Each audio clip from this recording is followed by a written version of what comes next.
ওখানে যেতে হবে।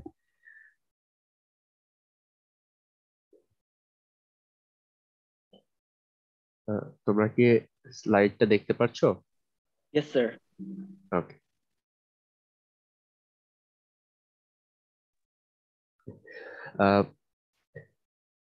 এর আগের ক্লাসে আমরা হচ্ছে ইলেকট্রনিক প্রপার্টি নিয়ে পড়তেছিলাম, রাইট? জি স্যার। ওকে। ওকে। আমরা আজকের লেকচার এবং নেক্সট লেকচারে ডাইইলেকট্রিক প্রপার্টি নিয়ে একটু আলোচনা করব। সিরামিক ম্যাটেরিয়ালস এ কিভাবে ক্যালকুলেট করা যায়, কিভাবে ভ্যারি করে প্রপার্টি গুলো, এটা আজকের লেকচারে জেনারেলি ডাইইলেকট্রিক প্রপার্টির কিছু ইম্পর্টেন্ট টপিককে আমরা ডিসকাস করব, যেগুলা হয়তো বা তোমাদের আগে অনেকেরই ম্যাক্সিমাম টপিক গুলা জানা। স্যার ক্লাসটিকে রেকর্ড করা হবে? হ্যাঁ, আমি রেকর্ড করতেছি।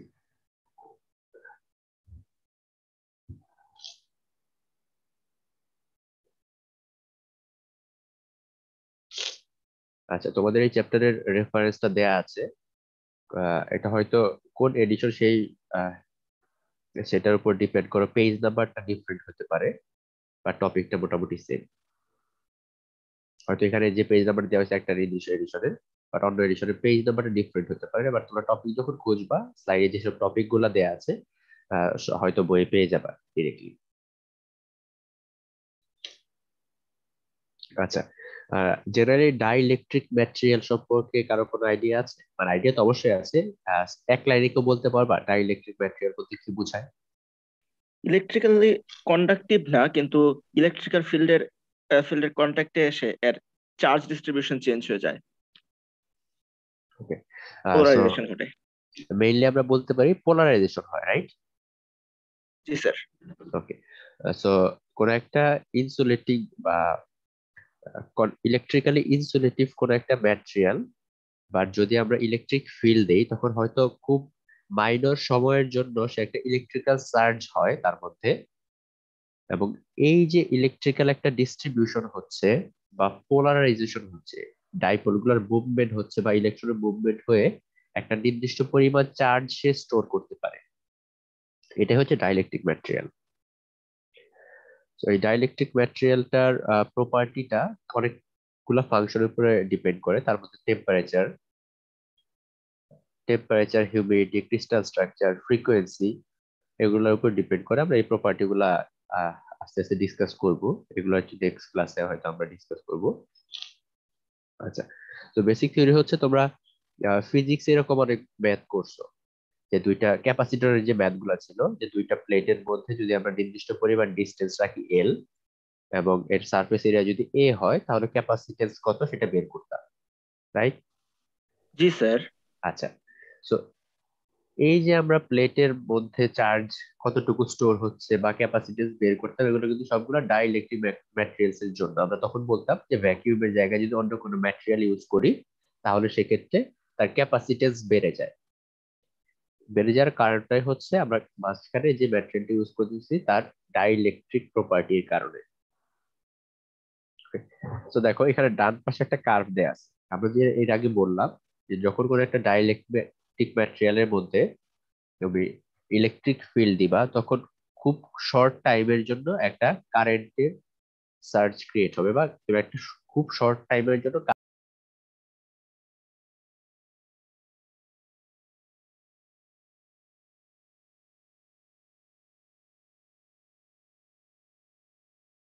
হচ্ছে টোটাল চার্জ। ওকে, এই জন্যই Q equals to integration of I dt. এখন এই আইটা আমরা কেন পাচ্ছি সেটা কেউ বলতে পারবা?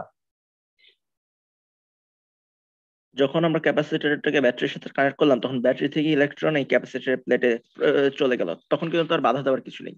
কিন্তু যখন ইলেকট্রন গুলো ক্যাপাসিটরের প্লেটে আস্তে আস্তে জমা হতে থাকলো, তখন ক্যাপাসিটরের প্লেটে যে নেগেটিভ চার্জ চার্জ জমা হলো, সেটা আবার ব্যাটারি নেগেটিভ চার্জকে অপোজ করবে।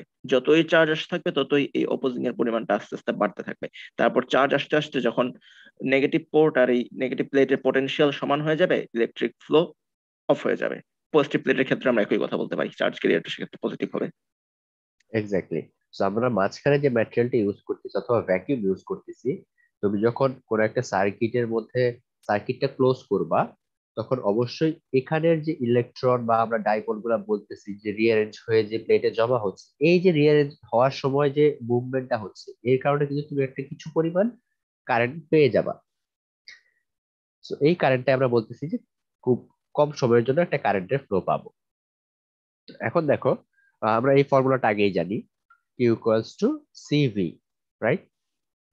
ভি জি হচ্ছে স্যার। আমরা যে পরিমাণ অ্যাপ্লাইড ভোল্টেজ, কিউ হচ্ছে চার্জ, সো সিটা হচ্ছে প্রপোর্শনালি কনস্ট্যান্ট, যেটা আমরা বলতেছি হচ্ছে ক্যাপাসিটেন্স। এখন সি বের করা একটা ফর্মুলা আমরা জানতাম, এপসাইলন এ বাই এল। এ হচ্ছে প্লেটের সারফেস এরিয়া, এল হচ্ছে দুইটা প্লেটের মধ্যে ডিস্টেন্স, জি স্যার। রাইট? এপসাইলনটা কি ছিল? Electric permittivity, permittivity. রাইট? জি পারমিটিভিটি, স্যার। ওকে। এখন যদি আমরা ভ্যাকিউম ইউজ করি, মিডিয়ামের হিসাবে ভ্যাকিউম ইউজ করি, তাহলে এপসাইলনটা হয়ে যেত এপসাইলন নট, যার ভ্যালুটা কনস্ট্যান্ট, আমরা জানি এটা। এখন দেখো, যদি আমরা ভ্যাকিউমের জায়গায় কোনো একটা সলিড, লিকুইড বা গ্যাস ইউজ করি, তাহলে দেখা যায় তার ভিতরের যে টোটাল চার্জটা জেনারেট হয় বা চার্জটা যে স্টোর হয়, সেই অ্যামাউন্টটা বেড়ে যায়। কেন বেড়ে যায় আমরা একটু পরে হয়তো ডিসকাস করব। এখন এই যে ইনক্রিজ হচ্ছে, তো চার্জের অ্যামাউন্ট যদি ইনক্রিজ হয়ে যায়, তাহলে তুমি যে ইনিশিয়ালি কারেন্ট পাচ্ছিলা, সেই কারেন্টের অ্যামাউন্টটা ইনক্রিজ হবে। ভিতরে যদি চার্জের ফ্লো বা চার্জের স্টোর বেশি হয়, তাহলে বেশি পরিমাণ সংখ্যক চার্জ বা ডাইপোলের মুভমেন্ট হবে স্টার্টিং এ। তো ইনিশিয়ালি যদি এই মুভমেন্টটার অ্যামাউন্ট বেশি হয়, তাহলে তুমি ইনিশিয়ালি যে কারেন্টটা সার্জ বা ক্রিয়েট হইতো, সেটা অনেক বেশি হবে কম্পারেটিভলি, অফকোর্স। এবং সেটাও টাইমের সাথে ডিমিনিশ হয়ে যাবে। তো এখানে টোটাল এরিয়া কি, এই কার্ভের এরিয়া কি বেশি হয়ে যাবে? জি স্যার।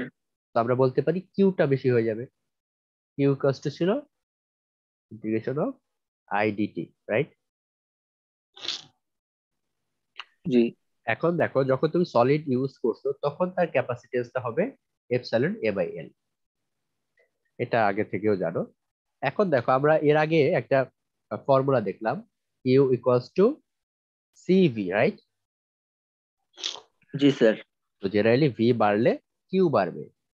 এই সেম ফর্মুলাটাই সে ফলো করবে। দেখো, আমরা যদি কার্ভে প্লট করি, ভোল্টেজ বাড়লে জেনারেলি আমরা দেখতেছি লিনিয়ারলি স্টোর চার্জটা বাড়তেছে। আর যখন সি এর ভ্যালু বাড়বে বা তুমি কোনো একটা ডাইইলেকট্রিক ম্যাটেরিয়াল ইউজ করবা, তখন এটার স্লোপটা জাস্ট ইনক্রিজ হয়ে যাবে। ওকে। এখন এই যে স্লোপটা ইনক্রিজ হচ্ছে, বা আমরা বলতেছি যে চার্জ স্টোরিং ক্যাপাসিটি বাড়তেছে, সেটাকে আমরা এক্সপ্রেস করতে পারি রিলেটিভ ডাইইলেকট্রিক কনস্ট্যান্ট এই টার্মটা দ্বারা। কোনো একটা ম্যাটেরিয়াল বা সলিডের মধ্যে যখন স্টার মানে চার্জ স্টোরিং ক্যাপাসিটিটা বাড়তেছে, কি পরিমাণ বাড়তেছে, সেটা যদি আমরা ভ্যাকিউমের সাথে কম্পারিজনে আনতে চাই, তাহলে ডাইইলেকট্রিক কনস্ট্যান্ট এই টার্মটা আমরা ইউজ করতে পারি। সেটা হচ্ছে এপসাইলন বাই এপসাইলন নট। এখন দেখো, এই ডাইইলেকট্রিক কনস্ট্যান্টের ভ্যালু তাহলে কত হতে পারে মিনিমাম? মিনিমাম তো 1 ভ্যাকিউমের ভ্যালু। Minimum one. ভ্যাকুয়ামের জি। ক্ষেত্রে তাহলে এটা ওয়ান হবে, রাইট? সো বাকি যে কোনো ম্যাটেরিয়ালের ক্ষেত্রে যারা ভ্যাকুয়ামের তুলনায় চার্জ স্টোরিং ক্যাপাসিটি বেটার, তারা অবশ্যই ওয়ানের থেকে বেশি হবে। তো ইয়েস আমরা অফকোর্স। ক্যাপাসিটেন্সের ফর্মুলাটা এইভাবে লিখতে পারি, সি ইকুয়াল জি to sir. Epsilon A by L K তাহলে কে প্রাইম এপসাইলন ডট লিখতে পারি। তো এই টোটালটাকে আমরা কম্পারিজনে এটা লিখে দিতে পারি। ওকে। তো আমরা যদি টোটালটা সামারাইজ করতে চাই, দুইটা প্লেটকে যদি আমরা সেপারেট রাখি এবং তার মধ্যে ভোল্টেজ দেই, তাহলে চার্জ স্টোর হবে, যেটাকে আমরা ক্যাপাসিটেন্স বলতেছিলাম। এখন এই ভ্যাকুয়ামের জায়গায় অন্য কোনো ম্যাটেরিয়াল, ডাইইলেকট্রিক ম্যাটেরিয়াল যদি আমরা অ্যাড করি, তাহলে ভিতরে কোনো কিছু মেকানিজমের চেঞ্জ হচ্ছে। কি হচ্ছে সেটা আমরা একটু ডিটেলসে যাব। এই মেকানিজমের চেঞ্জের কারণে তার টোটাল ক্যাপাসিটেন্স বেড়ে যাচ্ছে বা চার্জ স্টোরিং ক্যাপাসিটি বেড়ে যাচ্ছে। Okay? এখন দেখো, আমরা যে বলতেছি যে ভিতরে কোনো কিছু একটা চেঞ্জ হচ্ছে, সেটা হচ্ছে পোলারাইজেশন। এখন এই পোলারাইজেশনটা আসলে আমরা কিভাবে বের করতে পারি? এটা বের করার জন্য একটা ইজি ওয়ে হচ্ছে, আমরা পার ইউনিট এরিয়াতে কি পরিমাণ চার্জ জেনারেট হচ্ছে সেটা বের করব। আমরা কিউ হচ্ছে টোটাল চার্জ ছিল প্লেটের মধ্যে, আমরা যদি টোটাল সারফেস এরিয়া দ্বারা ভাগ করি, তাহলে পার ইউনিট এরিয়াতে চার্জ পাবো, রাইট? জি আচ্ছা, যদি তাহলে আমরা এটা পাই, আমরা এই ফর্মুলাটা ইজি লিখতে পারি। সিগমা ভ্যাকুয়াম যদি আমরা সারফেস চার্জ চিন্তা করি, তাহলে এই ফর্মুলাটা লেখা যায় sigma vacuum equal to epsilon dot E. এটা আসলো, রাইট? এখন যদি সিমিলারলি আমরা একটা ডাইইলেকট্রিক ম্যাটেরিয়াল অ্যাড করার পরে কোনো কিছু অ্যাড করি, তাহলে কিন্তু আমরা কনভার্ট করে এই পর্যন্ত আসতে পারি, যেটাকে আমরা দুইটা পার্টে ভাগ করতে পারি। একটা হচ্ছে ভ্যাকিউমের জন্য পার্ট সারফেস এরিয়াতে যে পরিমাণ চার্জ স্টোর হয়েছে, আরেকটা হচ্ছে পোলারাইজেশনের জন্য যে সারফেস এরিয়াতে চার্জ স্টোর হয়েছে। আমরা যদি আগের ফিগারটা চিন্তা করি, দেখো এই প্লেটে যে চার্জ স্টোর হচ্ছিল, উপরের প্লেট প্লাস নিচের প্লেটে, সেটাকে আমরা সিগমা ভ্যাকিউম দ্বারা কনভার্ট বলতে পারি। আর দেখো, আমি যখন কোনো একটা ম্যাটেরিয়াল ইউজ করবো, তারও তো সারফেস এরিয়াতে চার্জ স্টোর হবে, রাইট? জি স্যার। এইটা এবং নিচেরটা, ভিতরে কিন্তু কোনো নেট চার্জ থাকবে না, কারণ একটা একটাকে ডিমিনিশ করে ফেলবে। সো এর সারফেস এরিয়াতে একটা নেট পোলারাইজেশন আমরা পাবো বা চার্জ স্টোর পাবো। এইটুকুকে আমরা বলতেছি সিগমা পোলারাইজেশন। ওকে, যদি পার ইউনিট সারফেস এরিয়াতে বের করি।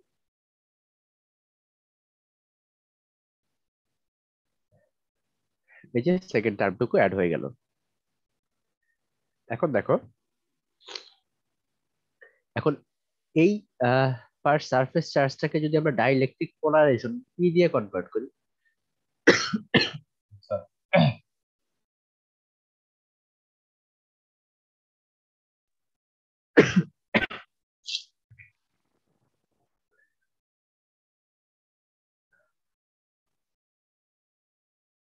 দেখো, সো ইলেকট্রোম্যাগনেটিক থিওরি হিসাবে আমরা ডাইইলেকট্রিক ডিসপ্লেসমেন্ট দ্বারাও এটাকে রিপ্রেজেন্ট করতে পারি। ডিসপ্লেসমেন্টটা কি, কি পরিমাণ চার্জের ডিসপ্লেসমেন্ট হলো।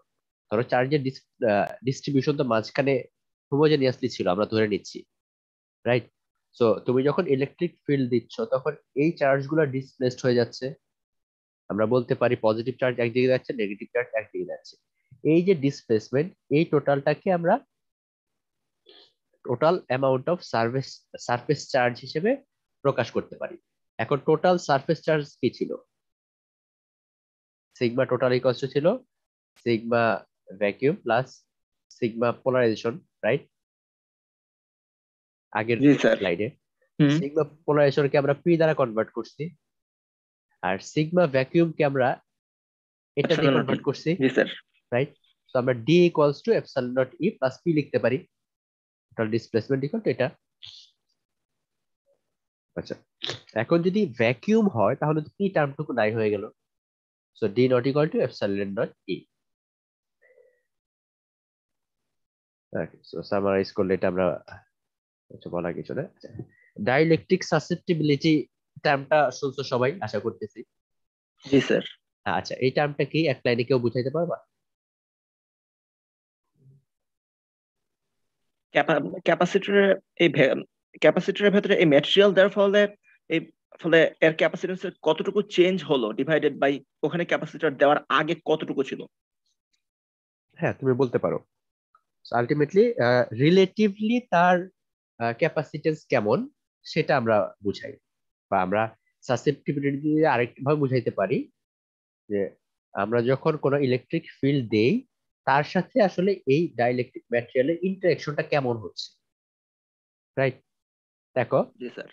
চি ডাইইলেকট্রিক, এটা তো চি, রাইট? জি স্যার। আচ্ছা, চি ডাইইলেকট্রিক ইকুয়াল টু হচ্ছে sigma polarization by sigma vacuum. তো সিগমাটা হচ্ছে সারফেস চার্জ। আমরা ডাইইলেকট্রিক ম্যাটেরিয়ালের যে সারফেস চার্জ জেনারেট হচ্ছে আর কম্পারেটিভলি ইনিশিয়ালি যা ছিল। এখন আমরা এটা ম্যাথমেটিক্যালি অনেকভাবে ডিরাইভ করতে পারি, অনেকগুলো ইকুয়েশন থেকে। যেমন এর আগের পেজে যে ইকুয়েশন ছিল D equal to epsilon dot E plus P, আমরা এখান থেকে পি এর ভ্যালুটা যদি আমরা আলাদা করে ফেলি, তো এই টার্মটুকু লেখা যায় এবং এটাকে কমন নিলে আলটিমেটলি এই যে এইটুকুই হচ্ছে ডাইইলেকট্রিক সাসেপ্টিবিলিটি। আমরা এটার সাথে যদি ডাইইলেকট্রিক কনস্ট্যান্টের একটা রিলেশন আনতে চাই, আমরা জানি ডাইইলেকট্রিক কনস্ট্যান্ট মিনিমাম হইতে পারে হচ্ছে 1, রাইট? জি স্যার। এখন কোন একটা ডাইইলেকট্রিক ম্যাটেরিয়ালের ডাইইলেকট্রিক কনস্ট্যান্টের ভ্যালু যত বাড়বে 1 এর তুলনায়, তার সাসেপ্টিবিলিটি তত বাড়তেছে। এটাই তো ফিজিক্যাল সিগনিফিকেন্স, রাইট? জি স্যার। ওকে, আমরা এই টার্মটাকে অন্যভাবেও নিয়ে আসতে পারি, সেটা হচ্ছে এখানে কিছু ফর্মুলা দেয়া আছে, একটু হোল্ড করো।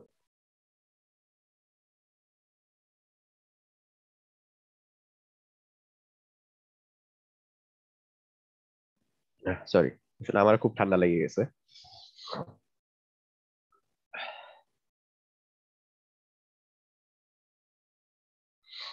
আচ্ছা, এখন আমরা যাই পোলারাইজেশন যেটা যে আমরা হচ্ছে কনসিডার করতেছি সেটা আসলে কিভাবে হয়। তোমরা জানো এর আগের কোর্সটাতে মেবি তোমরা এটা একটু ডিটেলস পড়ছো, রাইট? জি স্যার। হ্যাঁ। আর এই যে চারটা ওয়েতে পোলারাইজেশন হইতে পারে, একটা হচ্ছে ইলেকট্রনিক পোলারাইজেশন, আর একটা হচ্ছে ওরিয়েন্টেশন বা ডাইপোলার পোলারাইজেশন, আয়নিক বা অ্যাটমিক পোলারাইজেশন, একটা হচ্ছে স্পেস চার্জ পোলারাইজেশন। আচ্ছা, এখন দেখো ইলেকট্রনিক পোলারাইজেশন জিনিসটা আসলে কি। কোন একটা অ্যাটমের মধ্যে ইলেকট্রন এবং নিউট্রন আসলে কিভাবে আছে, পজিটিভলি চার্জড এবং ইলেকট্রনের ক্লাউড বাইরে দিয়ে, রাইট? জি স্যার। তুমি যখন একটা ইলেকট্রিক ফিল্ড দিবা তখন এটার কি হবে? এটা কি সেন্ট্রোসেমেট্রিক থাকবে না বা স্যার। একই পয়েন্টে থাকবে? অবশ্যই থাকবে না। তো আমি যদি ইলেকট্রিক ফিল্ড এদিকে দেই, তো হয়তো ইলেকট্রন ক্লাউডটা এদিকে চলে যাবে, আর নেট চার্জটা হয়তো ডান দিকে। তার আলটিমেটলি এটার সিমেট্রি কিন্তু এই পয়েন্টে চলে আসলো। তো একটা নেট পোলারাইজেশন হয়ে গেল। আমি যদি এটাকে টোটালটা নেগেটিভ এখানে ধরি, পজিটিভ এখানে, তো এই ডিসপ্লেসমেন্ট হলো, রাইট? জি স্যার। তো এটার জন্য তুমি একটা পোলারাইজেশন পাবা। ওকে, ডাইপোলার পোলারাইজেশন হচ্ছে যেসব পোলার ম্যাটেরিয়াল আছে, যেমন আমি যদি ওয়াটারের কথা চিন্তা করি, অক্সিজেন টু হাইড্রোজেন। অক্সিজেন কি, ওয়াটার কি পোলার? জি স্যার। আচ্ছা, অক্সিজেনটা কেন পোলার সেটা বলতে পারবা কেউ? কেননা অক্সিজেনের ইলেকট্রোনেগেটিভিটি বেশি। অক্সিজেনের যেহেতু নিউক্লিয়াসের চার্জ ছোট, অবশ্য আর তার ডেন্সিটিও বেশি, সুতরাং অক্সিজেনের যে নিউক্লিয়াস সেটা তার ইলেকট্রন গুলোকে আরো আরো বেশি জোরে টেনে টেনে রাখতে পারে, যেটা হাইড্রোজেন পারে না। হাইড্রোজেন থেকে হ্যাঁ, যদি একটা ইলেকট্রন দেওয়া যায় তাহলে তো হাইড্রোজেন প্রোটনে রূপান্তরিত হয়, যেটা বেশ স্টেবল। অবশ্যই। আর স্ট্রাকচারের দিকে যদি আমরা খেয়াল করি তাহলে স্ট্রাকচারটা হচ্ছে লিনিয়ার স্ট্রাকচার কিন্তু না অক্সিজেনের, যে মাঝখানে অক্সিজেন দুই পাশে হাইড্রোজেন এরকম কিন্তু না। দেখবা হচ্ছে এরকম একটা আর্ম তৈরি করে আছে। জি তো স্যার। টোটালি আমরা বলতে পারি এই পোর্শনটুকু নেগেটিভ হিসাবে কাজ করে আর এই পোর্শনটুকু পজিটিভ হিসেবে কাজ করে। তো তুমি যখন ইলেকট্রিক ফিল্ড দিবা, ইলেকট্রিক ফিল্ডের দিকে এই নেগেটিভ পোর্শনটা ওরিয়েন্টেড হয়ে যাবে এবং পজিটিভের দিকে, সরি, পজিটিভ পার্টটা ইলেকট্রিক ফিল্ডের অপোজিটের দিকে রিঅ্যারেঞ্জ হয়ে যাবে। সো এই যে রিঅ্যারেঞ্জমেন্ট, এটার জন্য কিন্তু আমরা ডাইপোলার বা ওরিয়েন্টেশনাল পোলারাইজেশন পাই। সিমিলারলি আয়নিকের ক্ষেত্রে ক্যাটায়ন অ্যানায়নের একটা মুভমেন্ট হতে পারে। স্পেস চার্জ, এই টার্মটা সবাই ক্লিয়ার? মোটামুটি মোটামুটি স্যার ক্লিয়ার।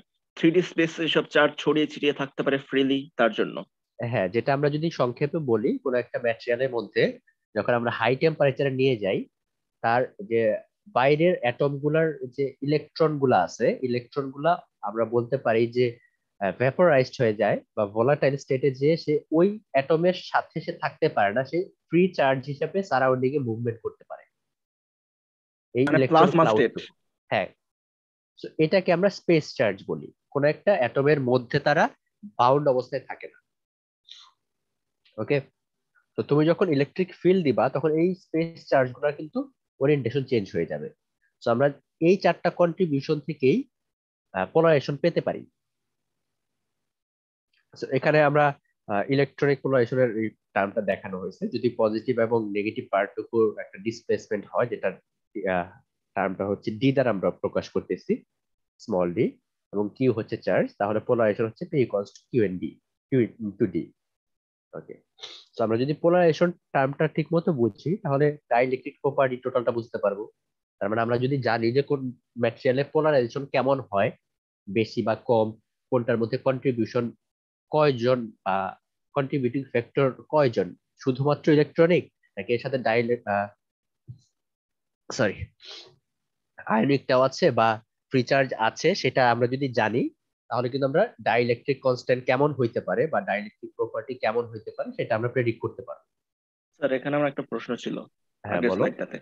স্যার এর আগে আমরা পোলারাইজেশন হিসেবে দেখেছি যে কোন একটা ম্যাটেরিয়াল ক্যাপাসিটরের প্লেটে অ্যাড করার ফলে ওই ক্যাপাসিটরের সারফেস চার্জ ডেনসিটি যতটুকু বেড়ে গেল সেটা হচ্ছে পোলারাইজেশন। আবার এখানে বলা হচ্ছে যে দুটো চার্জ আর চার্জের মধ্যে সেপারেশন, সেটা হচ্ছে পোলারাইজেশন। তাহলে স্যার এই দুটো ডেফিনিশনকে আমরা কিভাবে ইন্টারলিংক করব?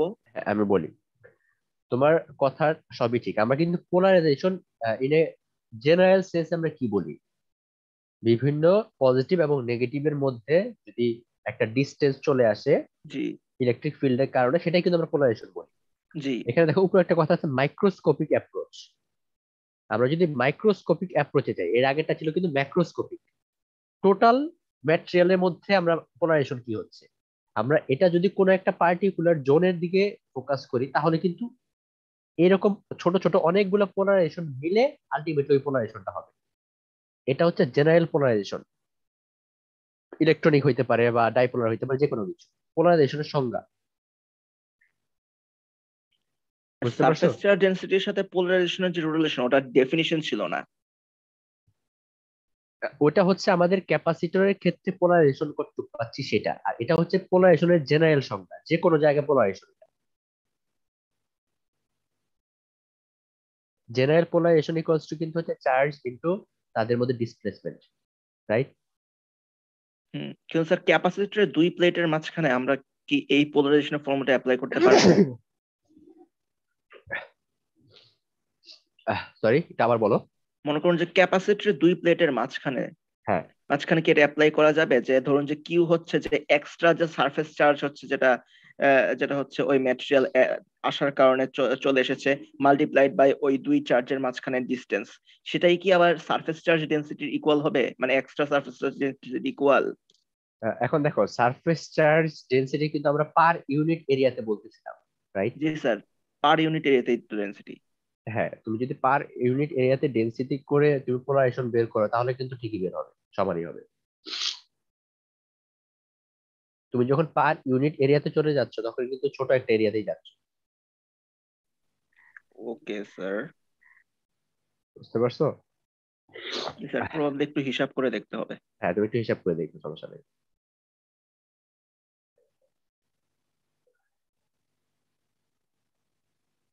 ওকে।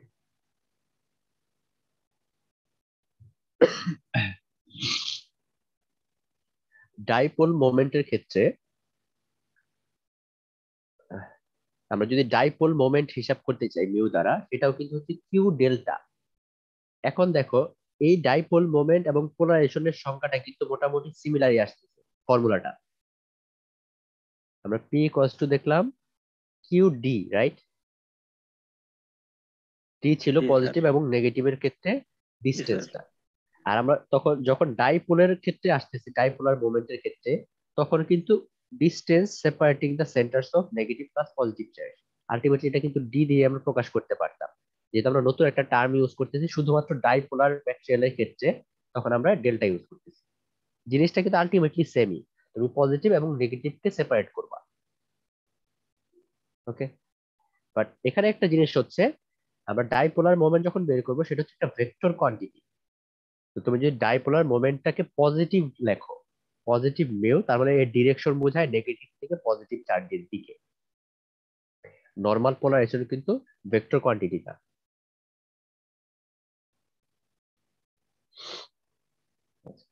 এখন দেখো,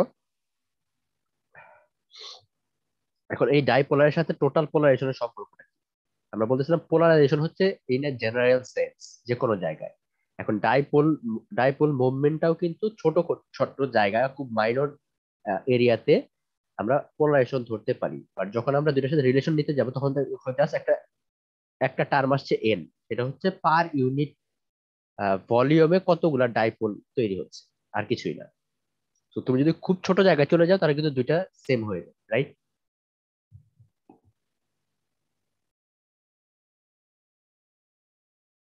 এটা কি বুঝতে পারছো?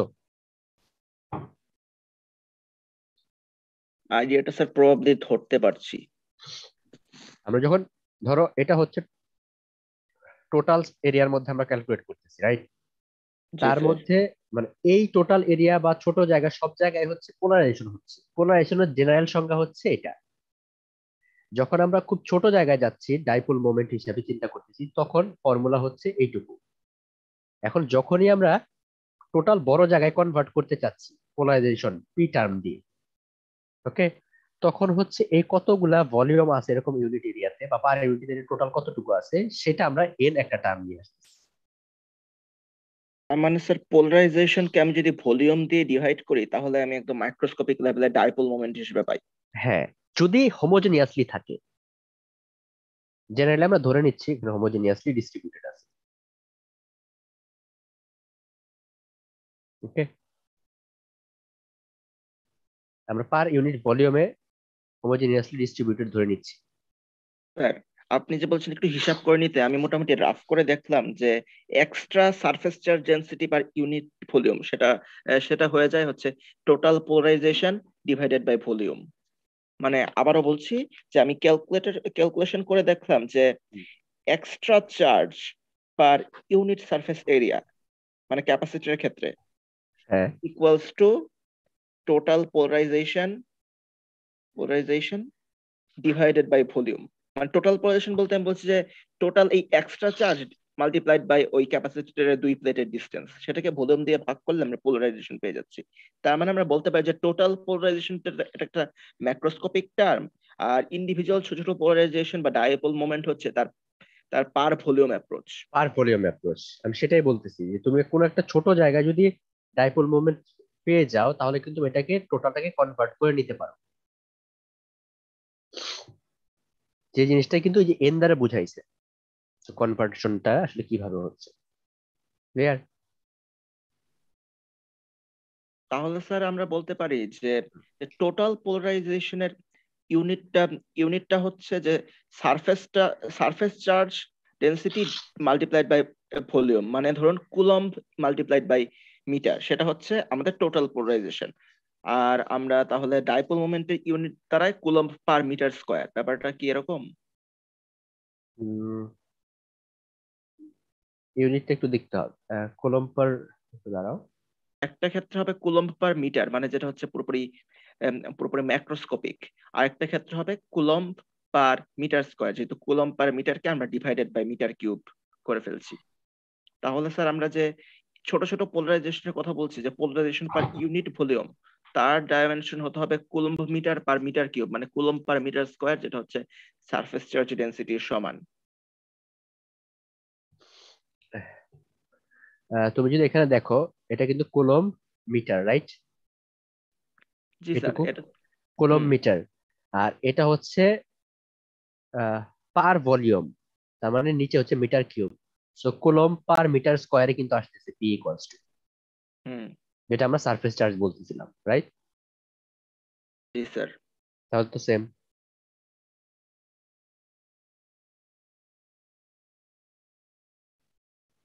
ওকে। Okay sir. আচ্ছা, সো আমরা পি ইকুয়ালস টু, সো এই ফর্মুলা কি আমরা কনভার্ট করতে পারি? সেটা আমরা আগে ফর্মুলা পাইছি। পি ইকুয়ালস টু ছিল হচ্ছে K prime minus one epsilon naught E. আমরা যদি এপসাইলন নট মাইনাস ই বা সাসেপ্টিবিলিটি ইকুয়ালস টু, তাহলে এটা লিখতে পারি। এখন এখন যদি তুমি পি এর ভ্যালু বসাও তাহলে ফর্মুলাটা কি এটা হয়ে যায়, রাইট? ওদের আগে একটা ফর্মুলা ছিল পি ইকুয়ালস টু হচ্ছে K prime minus one into epsilon naught E. এটা হচ্ছে আমরা আগে দেখলাম।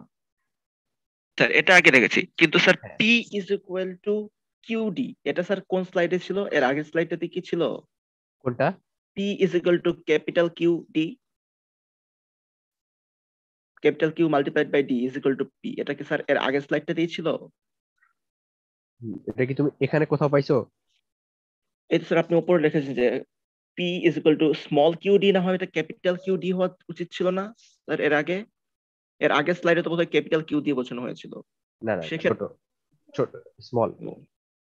তাহলে স্যার এই স্মল, তাহলে এইখানে আবার দেখলে এই কিউ হচ্ছে কুলম্ব আর ডি হচ্ছে মিটার, তাহলে এইখানে আবার ক্যাপিটাল পি ইউনিট আসে হ্যাঁ, কুলম্ব মিটার। হ্যাঁ, কিন্তু আমি স্যার তোমাকে এটাই বলতেছি, এটা হচ্ছে জেনারেল পোলারাইজেশনের সংজ্ঞা, এখানে একটু কনফিউজিং ব্যাপার আছে। একটা হচ্ছে আমরা ক্যাপাসিটরের ক্ষেত্রে পোলারাইজেশন চিন্তা করছি, তুমি যদি জেনারেল পোলারাইজেশন বলতে যা বোঝায় সেটা হচ্ছে মাইক্রোস্কোপিক ক্ষেত্রে সেই জিনিসটা আমাদের ডাইপোলের সমান হয়ে যায়। এটা হচ্ছে জেনারেল পোলারাইজেশন, এখানে হচ্ছে প্রবলেমটা। বুঝতে পারছো কি? এখানে আমাদের বোধহয় ক্যাপাসিটর, পোলারাইজেশন নামটা হয়তো হ্যাঁ, ভলিওমেট্রিক টার্মটা কোথাও কনফিউজিং টার্মিনোলজি রয়েছে। পোলারাইজেশন ওই টার্মটা হচ্ছে একটু কনফিউজিং হয়ে গেছে। এটা হচ্ছে জেনারেল পোলারাইজেশন আমরা এইরকম হিসাবে বের করি, যেটা আমরা এখানে ইকুয়ালস টু আমরা বলতেছি ডাইপোল মোমেন্ট এখানে। বাট আমাদের ক্যাপাসিটির ক্ষেত্রে পোলারাইজেশনটা হচ্ছে তুমি যে এই নিচে যে সংজ্ঞা দিয়ে বের করলা, ক্যাপিটাল পি। দুইটার মধ্যে কিন্তু দেখো ডিফারেন্স আছে, এটা মনে হয় স্মল পি হওয়ার কথা। এই দেখো স্মল পি এখানে, রাইট? জি স্যার। এখানে একটু প্রবলেম আছে, এটা হচ্ছে স্মল পি, জেনারেল পোলারাইজেশন। আর পরেরটা হচ্ছে ক্যাপিটাল পি, যেটা আমাদের ক্যাপাসিটরের ক্ষেত্রে। তাহলে স্যার এই ক্যাপিটাল পি, পি যেটা আসে সেটার ইউনিট হচ্ছে coulomb per metre square. Coulomb per metre square, আর যেটা ছিল স্মল পি, সেটার ইউনিট ছিল কুলম্ব কোলম্ব মিটার বা কোলম্ব কুলম্ব মিটার। সেন্টিমিটার, যেটাই বলো, যেটা হচ্ছে আমাদের তাহলে ডাইপোল মোমেন্টের। হ্যাঁ, তাহলে স্মল পিটা হচ্ছে আমাদের আমাদের জেনারেল কেসে, আর ক্যাপাসিটরের ক্ষেত্রে এটা এটা হচ্ছে যখন আমরা just for capital P capacitor. দের বুঝাচ্ছি, হ্যাঁ। Okay sir. আর তারপরে একটু বইয়ের ইউনিট একটু শিওর হয়ে নি। ওকে। Okay sir. আচ্ছা, এই যে তো দেখো, আলটিমেটলি এখানে দেখো যেটা বুঝাচ্ছে, যে যদি ডিসপ্লেসমেন্ট বেশি হয়, সেপারেশন বিটুইন চার্জ এটা যত বাড়বে, তত আমরা বলতে পারি ক্যাপাসিটেন্স বাড়বে, রাইট? ডাইলেকট্রিক কনস্ট্যান্ট বাড়তেছে বা সাসেপ্টিবিলিটি বাড়তেছে, এই জি ইকুয়েশনে তাই স্যার। বোঝা যায়, রাইট? জি স্যার। ওকে। এখন যদি মাইক্রোস্কোপিক ভাবে যায়, তাহলে কিন্তু আরেক ভাবে প্রকাশ করা যায়, যেটা আলফা। তোমাদের এটা কিন্তু আগের কোর্সে থাকার কথা, মনে আছে? যদি না কোনো স্যার, একটা এটা লোকালাইজড জোনে যাই, এটা স্যার আমরা আগের করতে পাইনি। আহ আমার হিসাবে থাকার, আচ্ছা, এটা হচ্ছে ধরো কোনো একটা জায়গায় আমরা জেনারেলি তো এর আগেরটা যখন বের করলাম ডাইপোল মোমেন্ট দিয়ে, তখন কিন্তু হচ্ছে ডাইপোলের ক্ষেত্রে ছিল। যদি আমরা অ্যাটমিক বা আয়নের ক্ষেত্রে যাই, তখন হচ্ছে এই ফর্মুলা ইউজ করবা। আমরা বলছি কি ইলেকট্রনিক একটা, একটা হচ্ছে ডাইপোলার, একটা হচ্ছে অ্যাটমিক বা আয়নিক, চার ধরনের, রাইট? জি স্যার। তো আগেরটা ছিল ডাইপোলারের ক্ষেত্রে। যদি অ্যাটমিক বা আয়নিকটা বের করতে চাও পোলারাইজেশন, তখন হচ্ছে এই ফর্মুলা আমরা ইউজ করি, alpha equals to P by N E local. বা এটা হচ্ছে ওই জোনে, এই জোনে পার্টিকুলার একটা জোনে হচ্ছে কি পরিমাণ। এখন দেখো, যদি আহ কোনো একটা গ্যাসিয়াস ইউজ করি, আমরা ডাইলিউট গ্যাস ইউজ করি ভ্যাকুয়ামের জায়গায়, তাহলে কিন্তু মলিকুলারের মধ্যে ডিফারেন্সটা অনেক দূরে দূরে, রাইট? গ্যাসের মধ্যে। তো আমরা লোকালাইজ জি যে স্যার। টার্মটা আমরা ইউজ করি খুব ছোট জায়গায়, তখন কিন্তু আমরা এই লোকালাইজ টার্মটা ইউজ করতে পারতেছি না। কারণ দুইটার মলিকুলার ডিস্টেন্স যদি অনেক হয়, তাহলে আমরা খুব ছোট জায়গায় তো কিভাবে এটা ক্যালকুলেট করব?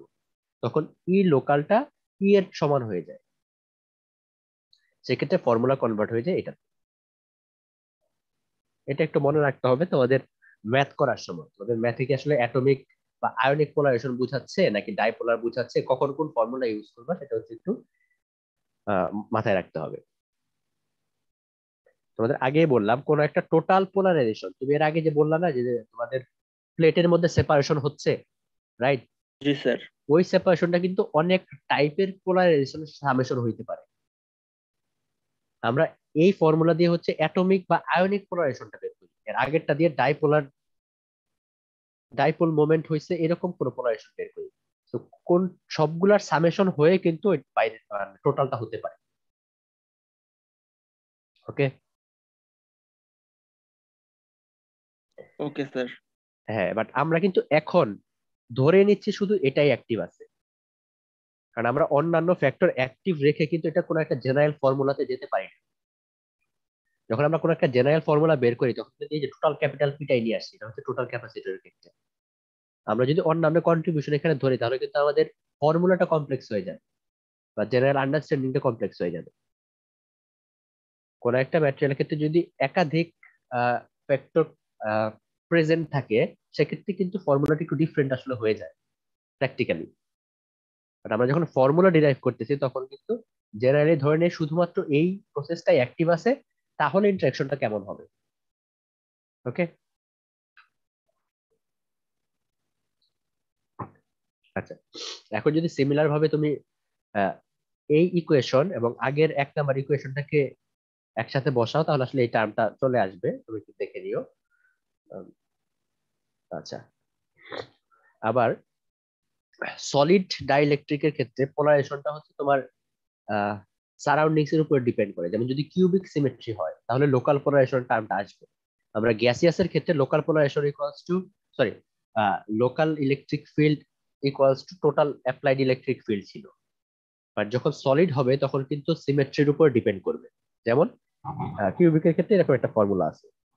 তুমি যদি এই ফর্মুলাটা এবং আগের সব ফর্মুলাটা একসাথে বসাও, তাহলে দেখবে আলটিমেটলি এই একটা ফর্মুলা পাওয়া। এখানে মাঝখানে আরেকটা ফর্মুলা তোমাদের অ্যাড করে দিয়েছে, এটা বই থেকে একটু দেখে নিও, এটা আসলে এটার সাথে আসার কথা না।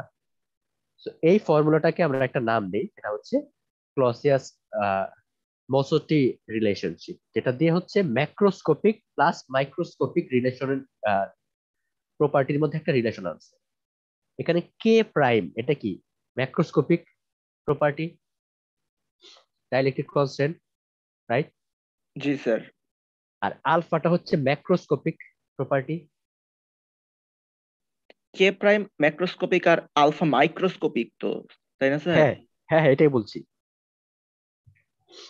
কে প্রাইম হচ্ছে টোটাল বড় একটা ম্যাটেরিয়ালের ক্ষেত্রে ডাইইলেকট্রিক কনস্ট্যান্ট, আর আলফাটা আমরা বলতেছিলাম হচ্ছে মাইক্রোস্কোপিক অ্যাটমিক আয়ন পোলারাইজেশন। তো এইটার মধ্যে রিলেশনটা আনা হয় হচ্ছে এই ফর্মুলা। বাট কন্ডিশন হচ্ছে এটা লিনিয়ার ডাইইলেকট্রিক্স হইতে হবে। লিনিয়ার ডাইইলেকট্রিক হচ্ছে তারাই যারা লিনিয়ারলি চেঞ্জ হয়। তোমরা এটা একটু দেখতে পারো যে লিনিয়ার ডাইইলেকট্রিক্স কাদের বলে, নন নন লিনিয়ার ডাইইলেকট্রিক্স কাদের বলে। পোলারাইজেশনের সাথে সাথে যাদের ডাইইলেকট্রিক প্রপার্টিটা লিনিয়ারলি চেঞ্জ হয় তারা হচ্ছে লিনিয়ার ডাইইলেকট্রিক্স। আচ্ছা, ডাইইলেকট্রিক কনস্ট্যান্ট। আচ্ছা, তো ডাইইলেকট্রিক কনস্ট্যান্ট আমরা সিম্পল ভাষায় কি বলতে পারি? কোন কোন ম্যাটেরিয়ালের ইলেকট্রিক পারমিটিভিটি আর ভ্যাকুয়াম ইলেকট্রিক পারমিটিভিটি রেশিও। হ্যাঁ, বাট আমরা জেনারেলি বলতে পারি যে কত গুণ বেশি বা ডিগ্রি অফ পোলারাইজেশন কত বেশি বা চার্জ স্টোরিং ক্যাপাসিটি কত বেশি, রাইট? জি স্যার। আমরা তো আসলে এটাই বের করতেছি, ভ্যাকুয়ামের সাপেক্ষে তার ইফেক্টিভনেসটা আমরা বের করতে চাচ্ছি ডাইইলেকট্রিক কনস্ট্যান্ট দিয়ে। ওকে, এখন দেখো এই কার্ভটা সবাই একটু দেখার কথা, রাইট? জি স্যার। এই কার্ভটা আমরা কেন দেখি? যে ফ্রিকোয়েন্সির সাথে সাথে আসলে কিভাবে চেঞ্জ হয়। দেখা যায় যখন ফ্রিকোয়েন্সি অনেক কম, সব ধরনের পোলারাইজেশন, যদি কোনো একটা ম্যাটেরিয়ালে সব ধরনের পোলারাইজেশন অ্যাক্টিভ থেকে থাকে, তাহলে টোটাল কে এর ভ্যালু অনেক বেশি আসে, কে প্রাইমের ভ্যালু। তুমি যখন একটু ফ্রিকোয়েন্সি বাড়াবা, তখন দেখা যায় ফ্রিকোয়েন্সি যখন একটু বাড়তে থাকে, খুব ফাস্ট মুভমেন্ট করতে পারে, ডিরেকশন চেঞ্জ করে, তখন স্পেস চার্জ এত ফাস্ট তারা মুভমেন্ট করতে পারে না। সেক্ষেত্রে ভোল্টেজ এবং কারেন্ট এই দুইটার মধ্যে 90 ডিগ্রি একটা সেপারেশন থাকার কথা, সেটা থাকে না, ল্যাগ হয়ে যায়। আস্তে আস্তে একসময় স্পেস চার্জটা এর সাথে চেঞ্জ হতে পারে না, একসময় স্পেস চার্জের যে কন্ট্রিবিউশন ছিল সেটা নাই হয়ে যায়। তারপর আরো বাড়াইতে থাকলা ডাইপোলার, ডাইপোল হচ্ছে আরো বড় সাইজের। তো এই ডাইপোলার মুভমেন্টটাও এর সাথে একসাথে রাখ, সরি, এই ফাস্ট ফ্রিকোয়েন্সি চেঞ্জের সাথে সাথে কোপ আপ করতে পারে না। তো এই কন্ট্রিবিউশনটা একসময় নাই হয়ে যায়। তারপরে হচ্ছে আয়োনিক। এখন আয়োনিকের ক্ষেত্রে তোমরা বলতে পারো যে এখানে দুইটা পিক কেন, রাইট? জি স্যার। অ্যান্সার করতে পারবা এই পিকটা কেন আসে? আমরা গত টার্মে যখন জিজ্ঞেস করছিলাম তখন স্যার বলছেন যে এটা রেজোনেন্স টাইপ কোন একটা ইফেক্টের জন্য। হ্যাঁ, এটা একটা রেজোনেন্স ইফেক্ট হয়। দেখা যায় জেনারেলি আমাদের কমার কথা, বাট একটা পার্টিকুলার জোনে যে, বা আমরা যদি বলতে পারি যে এই ফ্রিকোয়েন্সি যখন বাড়তে থাকে তখন ইনিশিয়ালি রেজোনেন্স হওয়া পর্যন্ত বাড়ে, এবং ওই পয়েন্টের পর রেজোনেন্সের পর থেকে আস্তে আস্তে কমতে থাকে কোপ আপ না হওয়ার কারণে। এবং লাস্টলি হচ্ছে ইলেকট্রনিক, যেটা যেটা তুমি ফ্রিকোয়েন্সি বাড়াইতে থাকলেও অনেক হাই ফ্রিকোয়েন্সিতেও ইলেকট্রনিকটা পারে, কারণ ইলেকট্রনের সাইজ কতটুকু? খুব ছোট। জি স্যার।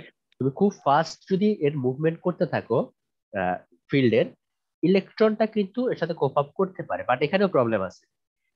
কতটুকু বাড়াচ্ছ তার উপরে ডিপেন্ড করে ইলেকট্রিকের কারণে যে কারেন্ট জেনারেট হচ্ছে সেটা ল্যাগ কতটুকু হচ্ছে। 90 ডিগ্রি না থেকে সেপারেশন, মানে কারেন্ট এবং ভোল্টেজের 90 ডিগ্রি একটা পার্থক্য থাকার কথা এসির ক্ষেত্রে। আবার দেখা যায় সেক্ষেত্রে 90 না হয়ে 80, 70, 50 এরকম হয়ে যায়। সেক্ষেত্রে আবার নতুন আরেকটা টার্ম আসে ডাইইলেকট্রিক লস, সেটা নিয়ে আমরা নেক্সট ক্লাসে আলোচনা করব। তো দেখো, তো হায়ার ফ্রিকোয়েন্সিতে ইলেকট্রনিকটাও অ্যাক্টিভ থাকতে পারে, বাট সেখানেও লস আছে। দেখো আস্তে আস্তে কমতেছে, বাট আমরা লসের দিকে এখন যাবো না। আলটিমেটলি এইটুকু অ্যাটলিস্ট দেখি, একটু হোল্ড করো।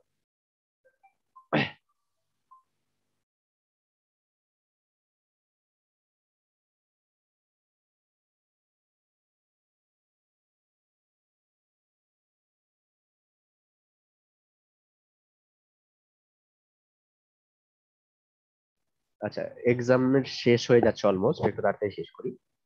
তো দেখো, আমরা হায়ার ফ্রিকোয়েন্সিতে একটা অ্যাক্টিভ পাবো, তার থেকেও যদি বাড়াইতে থাকি তাহলে কিন্তু হয়তো কোনোটাই অ্যাক্টিভ পাবো না। ওকে, তো আমরা ডাইইলেকট্রিক লস নিয়ে নেক্সট ক্লাসে ডিসকাস করব। আচ্ছা, টেম্পারেচার ইফেক্ট, এটা একটু মাথায় রাখো। টেম্পারেচার ইফেক্টটা ইলেকট্রনিক পোলারাইজেশনের উপর টেম্পারেচার ইফেক্ট থাকে না। আহ, দেখা যায় তোমার যদি ওরিয়েন্টেশন ডাইপোল মুভমেন্টের পোলারাইজেশন বলো, তাহলে থার্মাল এজিটেশন বা থার্মাল এনার্জি যখন বাড়ে, থার্মাল ভাইব্রেশন যখন বাড়ে, ডাইপোলার পোলারাইজেশন আস্তে আস্তে কমতে থাকে। এটা বুঝতেছো? যদি একটা ডাইপোল থাকে, এর মুভমেন্ট করতে তো স্পেস লাগবে, জায়গা লাগবে। তো এর আশেপাশের অ্যাটমের যদি ভাইব্রেশন বাড়ে, তাহলে অবশ্যই তার মধ্যে একটা কলিশন বা রেস্ট্রিকশন জেনারেট হয়ে যাবে, রাইট? Yes sir. যে রেস্ট্রিক্টেড যদি হয়ে যায়, তাহলে অবশ্যই পোলারাইজেশনের পরিমাণ কমতে থাকবে বা ইজিলি মুভ করতে পারবে না সে ওই ডিরেকশনে। বাট অ্যাটমিক বা আয়নিকের ক্ষেত্রে এটা উল্টা। যেহেতু আয়ন পজিটিভ বা নেগেটিভ আয়নের কথা তুমি চিন্তা করতেছো, জেনারেলি তারা স্ট্রংলি ফোর্স দ্বারা অ্যাট্রাক্টেড ছিল। তুমি যখন টেম্পারেচার বাড়াবা, তাদের মধ্যে কিন্তু সেপারেশন বাড়তে থাকে। তাদের মধ্যে সেপারেশন বাড়লে কিন্তু তাদের মুভমেন্টটা ইজিয়ার হয়ে যাবে। বা আয়ন মুভ করার জন্য তোমার যে এনার্জিটা দরকার ছিল, তুমি টেম্পারেচার বাড়ালে কিন্তু সেই এনার্জিটা উল্টা উল্টা পাচ্ছে। আয়নিক ক্যারিয়ারও বাড়ে, একটা চার্জ ক্যারিয়ার বাড়ে, প্লাস মোবিলিটি বাড়ে। এই জন্য আয়নিক পোলারাইজেশনটা বেড়ে যায়। এটা জাস্ট একটু মাথায় রাখবা। আচ্ছা, ম্যাটেরিয়াল ইফেক্ট, ডিফারেন্ট ম্যাটেরিয়ালের আসলে ডিফারেন্ট রকম ডাইইলেকট্রিক প্রপার্টি যারা শো করে। যারা জেনারেলি কে এর ভ্যালু কম, তাদেরকে আমরা ইনসুলেটর হিসেবে ইউজ করি, কারণ এরা চার্জ স্টোর করে না। বা ইনিশিয়ালি যে আমরা বলতেছিলাম যে ছোট্ট একটা মাইনর সময়ের জন্য কারেন্ট ফ্লো পাই ডাইইলেকট্রিক ম্যাটেরিয়ালে, যাদের কনস্ট্যান্ট কম তাদের ওই ফ্লোটাও অনেক কম হবে। কারণ আমরা যারা পিওর ইনসুলেটর হিসেবে ইউজ করতে চাচ্ছি, তারা কিন্তু ওই মাইনর সময়ের জন্য কারেন্ট চাই না। তো কে এর ভ্যালু যাদের অনেক কম, তাদেরকে আমরা ইলেকট্রিক ইনসুলেটর হিসেবে ইউজ করি, আর কে এর ভ্যালু যাদের হাই, তারা ক্যাপাসিটি হিসেবে ইউজ করি। ওকে, কারো কোনো কোশ্চেন?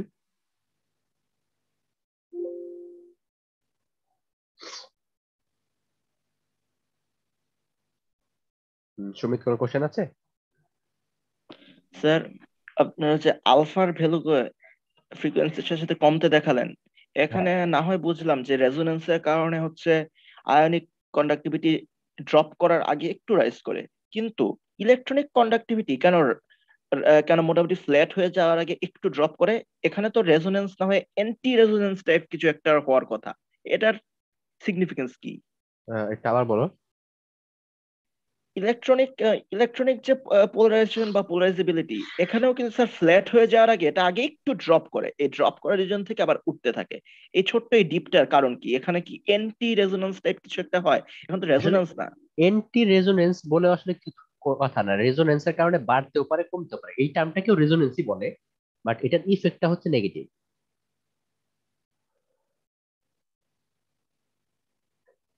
তাহলে স্যার এই রাইজ মানে আয়নিকের আগের রাইজ আর আয়নিকের পরের ফল, এ দুটোর মধ্যে তাহলে একটা মোটামুটি সিমেট্রি দেখা যাচ্ছে। এই সিমেট্রির কারণ দুইটা কি? সেম আসলে, এই টোটাল টুকুই হচ্ছে যে এই অংশ এখান থেকে এ পর্যন্ত টোটালটা একটা আয়নিক কন্ট্রিবিউশন।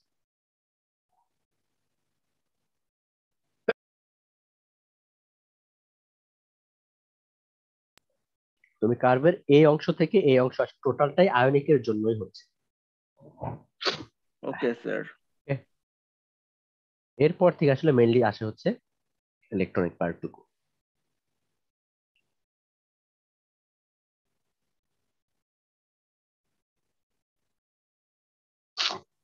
আচ্ছা, আহ তারপর তোমরা একটু নিজেরা পড়ো, এরপরে কোনো কোশ্চেন হলে আমরা পরে ডিসকাস করবো। ওকে? Okay sir. ওকে, কারণ সাপ্লির পরীক্ষা 12টায় শেষ হবে, তো তাহলে নেক্সট ক্লাস আমরা ডিসকাস করবো। তাহলে সবাই ভালো থাকো, আর তোমাদের আমি অ্যাসাইনমেন্ট ওপেন করে দিচ্ছি, সবাই সাবমিট করে দিও।